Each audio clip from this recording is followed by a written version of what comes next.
Witajcie!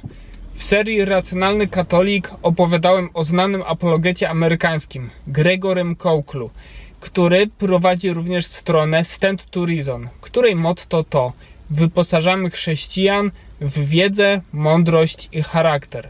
Na tej stronie mają przydatne materiały apologetyczne, ale mają również centrum treningowe, gdzie można za darmo odbyć różne ciekawe kursy, z których osobiście bardzo dużo się nauczyłem. Pomyślałem, że na zachętę podzielę się jednym z filmików na ich stronie, więc przetłumaczyłem go, oczywiście za zgodą ze Stand to Reason, i zapraszam do oglądania.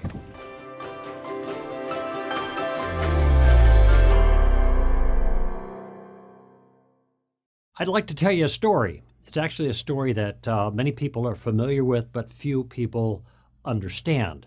It's the story about how things began, how things will end, and everything important that happens in between. It is the story of reality.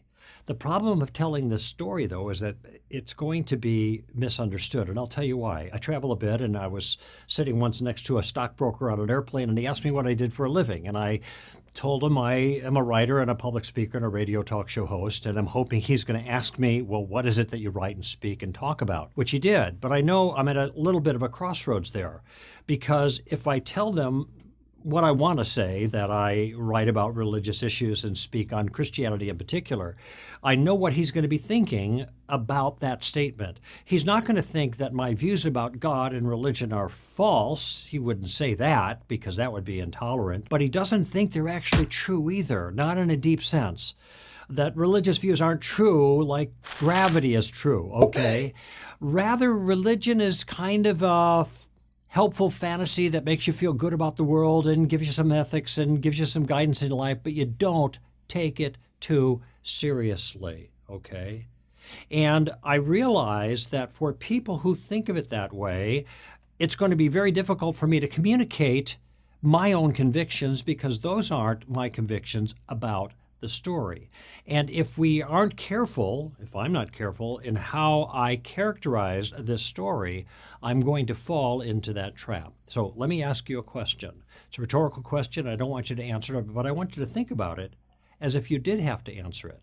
What is Christianity? What is Christianity? Now, some people say, well, it's a religion. Okay, good. That's a good start. That's true. It's a way of living your life that's satisfying and fulfilling. Okay, I get that. Some might say it's not a religion, actually, but it's a relationship with God or with Jesus, and I understand what people mean when they say that. But I think though all of those answers are true as far as they go, I don't think they go far enough.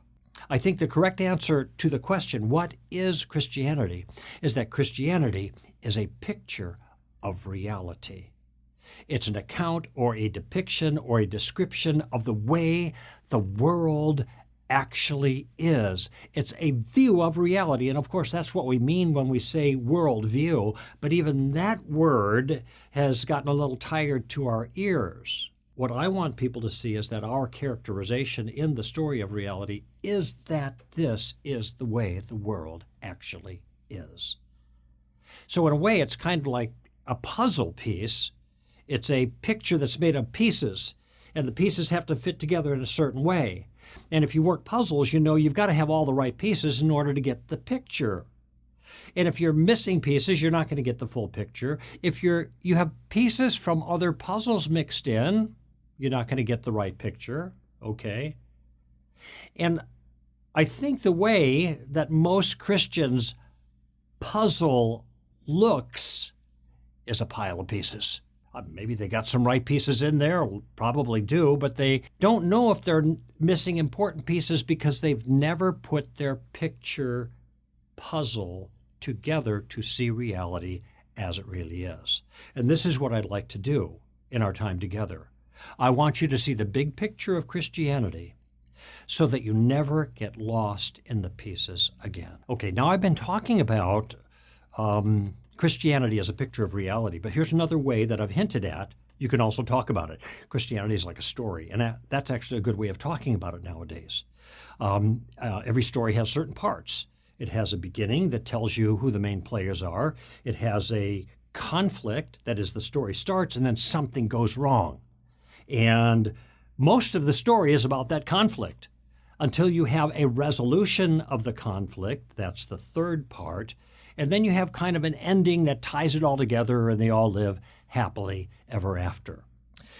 Now, there's one thing that I want you to understand about this particular story that is different than all other stories, and that is that this story does not start with the words once upon a time, because the story is not meant to be understood as a fairy tale or a fable.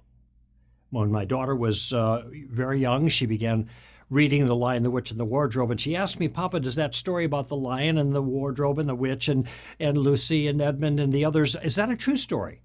And I said, no, honey, that's not a true story. That's a fiction story, okay? But I was quick to tell her that that's different than the story that her mother and I are teaching her about God. Ours is the story of reality. It's about things that really happened. It's about things that really took place and individuals that really exist and things that will happen in the future. It's fact, not fiction. It's history.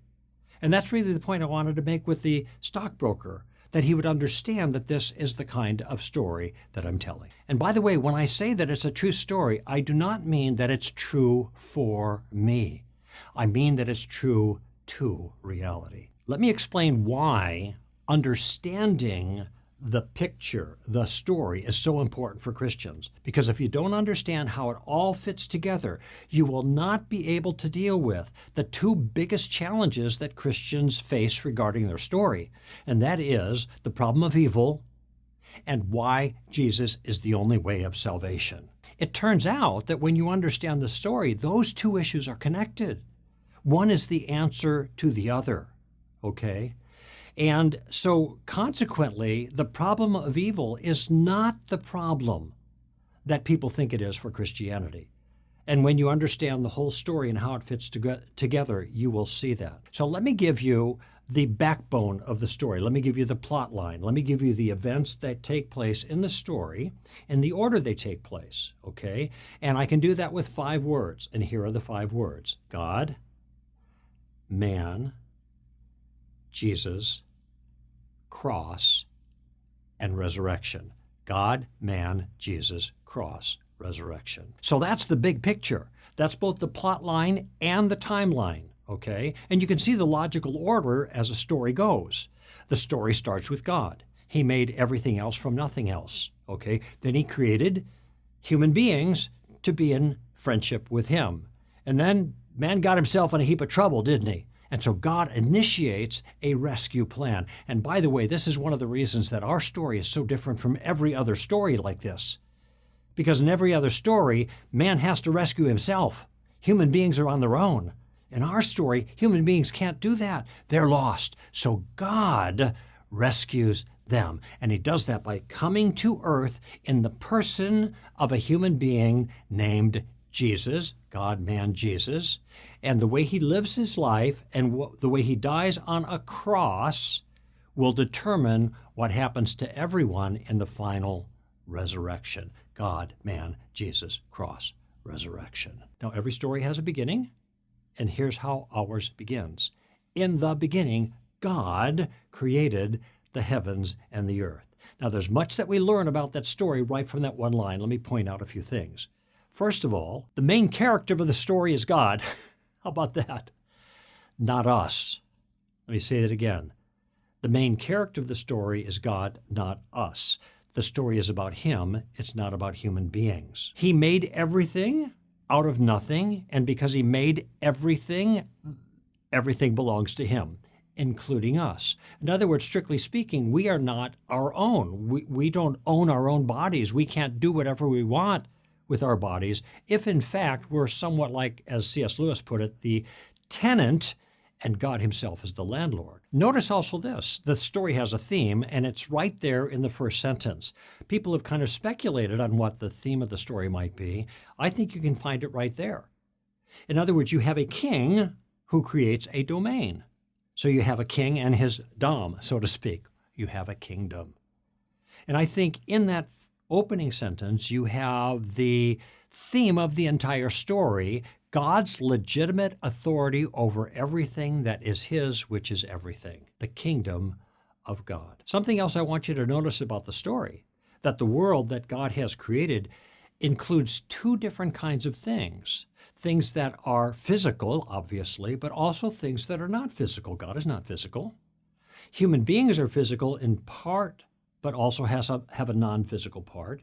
You have angels and all kinds of other things that are not physical. The point I'm making here is that in our story, both kinds of things are at home. Therefore, this is a world in which material things, like birds and babies and asteroids and atoms, and immaterial things, like spirits and souls and minds and miracles, they're all equally at home. Now, this is important to keep in mind because of one of the alternate competing stories.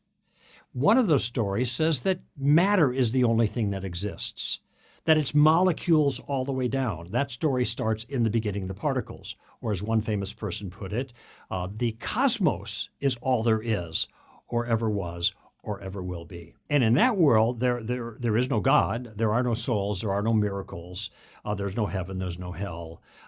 It's just molecules all the way down. And this is the story that atheists believe and communists believe and humanists believe, characteristically, and secularists believe. This is their story. Let me tell you the reason why I do not take this story seriously. And I cannot, as I think about it. There's one thing that every single person knows, no matter when that person lived or where that person lived. They know that something is wrong with the world. We all know this.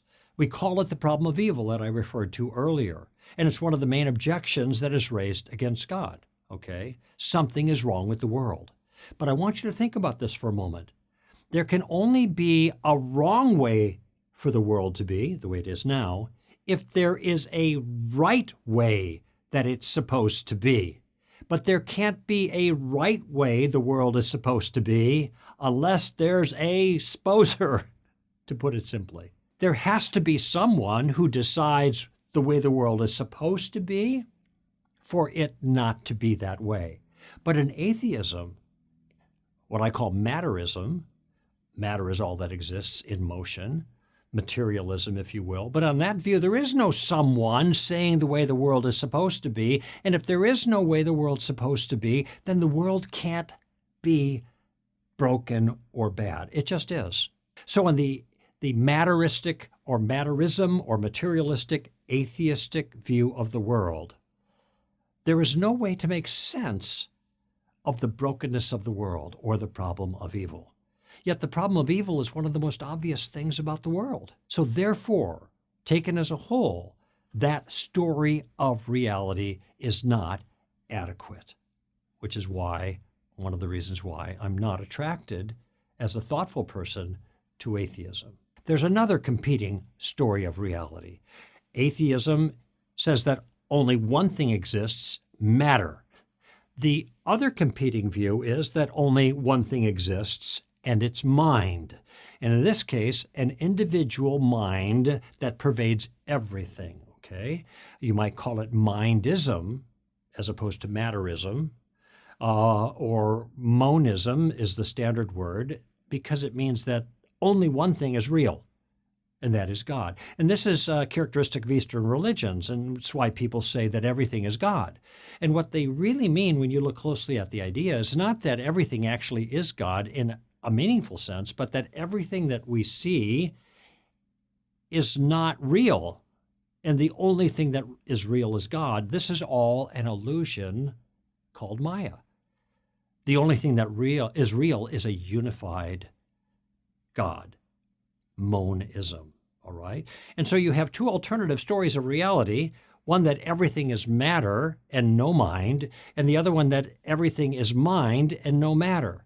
What's the problem with the second? It's the same as the first. If there are no distinctions that are real, and that all distinctions that appear to be real are merely illusions, Maya, then there cannot be a difference between good and evil. In other words, even in this alternate story of reality, you have no way of making sense of the most salient feature of reality, and that is the problem of evil. And therefore, that alternative can't do the job either. Only the story of reality, the Christian story of reality, that understands the existence of both matter and mind, material and immaterial, and the interaction of both in a very particular way according to the details of the story can make sense of the way the world actually is. So the story starts with God. He made everything else from nothing else. He's the main character of the story. The story is about his kingdom and his rule. One other thing is that when he made everything, it wasn't broken. It wasn't bad. Everything was just exactly the way his noble mind intended, which is just another way of saying that everything that God made was good. Next is our second character in the story, the most important character after God, and we will pick up the story at that point in our next session.